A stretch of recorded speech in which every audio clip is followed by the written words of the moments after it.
Good morning to all of you. Uh, Today I am going to show you. Yesterday we have given a video that I have shown you how that polarization takes place in a corrosion cell. So we have seen that the corrosion process yesterday. Now we will apply a sacrificial anode system, that is, we have put here in this setup.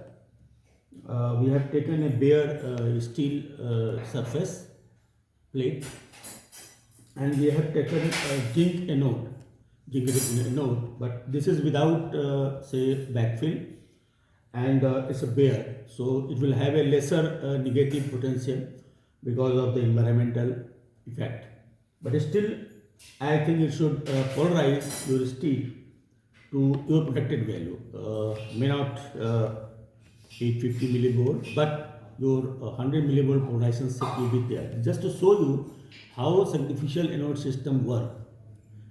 So now first we will measure the natural potential of steel and the copper. Okay. So this is the reference cell, copper sulfur reference cell, and we will check. So this is your reference cell, and we have connected reference cell.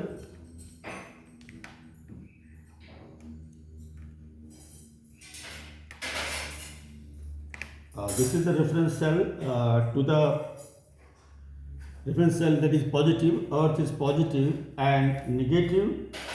That negative, we will measure the potential of the steel which is coming.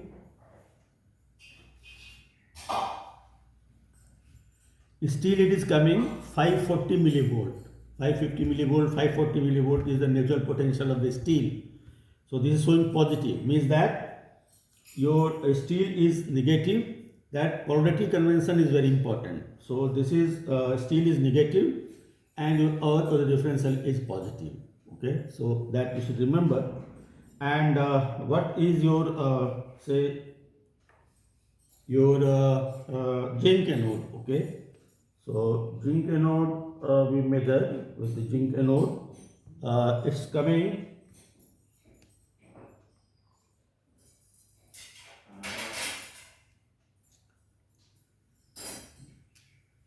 850 millivolt. Okay, so 875 is coming fluctuating, but 850, 860 millivolt you can say. So there is a difference, of course, 300 millivolt, 550 and 850, but it still is than minus 1.05, minus 1.1 volt. That should be its potential, but that is with the backfill compound, and you soak the zinc in the water and then you put it with the backfill compound, so it's not oxidized. Okay, and no environmental effect, salt effect. So now let us see what happens when we connect this to your steel. I have taken a switch, so this is now we are putting this is on,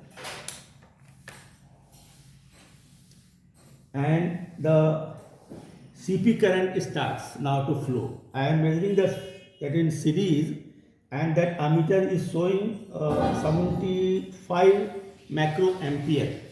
So 75 macro ampere current. There is a difference of 300 millivolt between say copper, your zinc anode and your steel. So due to this present difference, now slowly it is increasing. So 78 macro ampere. Now it is increasing, so means that your steel is being polarized. Okay. So now at this moment we will measure the potential between the steel and the copper. Okay. So you see how much that polarization takes place in a steel. So we will measure that. So steel, I am measuring the potential.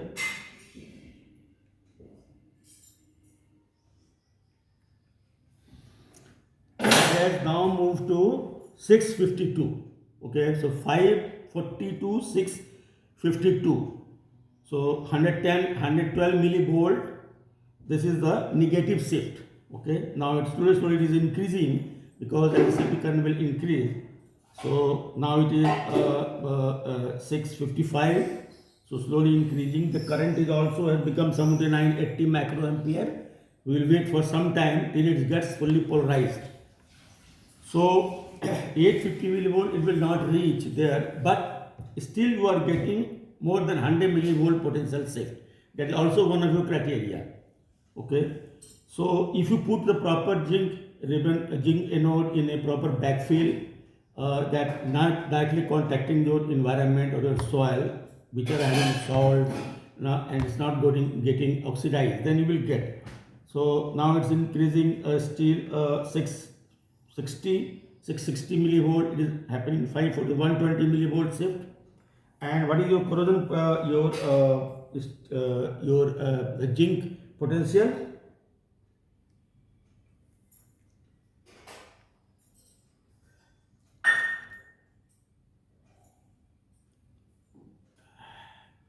Yeah, it is almost same. Means that was your 660. It is 670 millivolt. So now it has almost reached near to your zinc.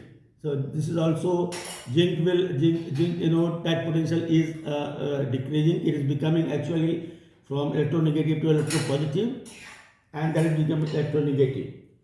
And the current is also become 80 macroampere.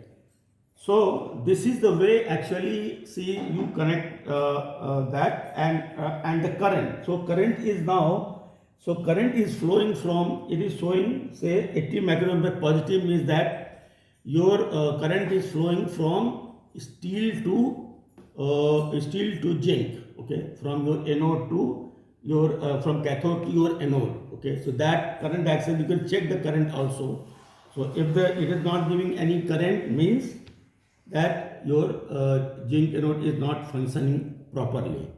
So this is the way say you can polarize, and if you are not getting because of the soil proper potential, or that is the bare steel and bare zinc, this is the actual potential. But if we cannot show you that in the backfill gypsum compound, gypsum and bentonite and that compound, so you will not get that 1.10 potential. Otherwise you could have reached say 150 millivolt is there, so you can reach maximum 200 300 millivolt, that is 850 you will have get, because that potential difference is required to force the current, and you might have the more current. Now it is again increasing 82 macroampere. It will take some time before it gets polarized. So one is instant on potential, that is your, it should be fully polarized to more than 100 millivolt. That you are meeting anyway. So next we will see actually remedial session. We will put a say a MMO anode, and then through the power sources we like to see how much is the impressed current and how you can reach that. There you should be able to reach, because we will increase the potential in current through power sources, and we can reach 850 millivolt or 950 millivolt, and immediately we can off it, and then we can see the off potential. Here you cannot see the off potential, because sacrificially we are measuring only the on potential. So I hope today with this experiment you could have understood how sacrificial anode system is applied to a steel and how we reach its production. Thank you for today's session. Tune in to this channel to read more on this cathodic protection. We will have a much more experiment here. Now next time we will show you about the interference, how the interference is there. You can put the resistance there to mitigate the interference. Of course, DC interference, AC interference is difficult to show you. Then we will show you the polarization coupon, how you can measure the polarization coupon, AC current density, DC current density, to know that how much the current is flowing there, whether your coupon off potential, on potential, you can measure through a switch which I have arranged. So lot more is coming.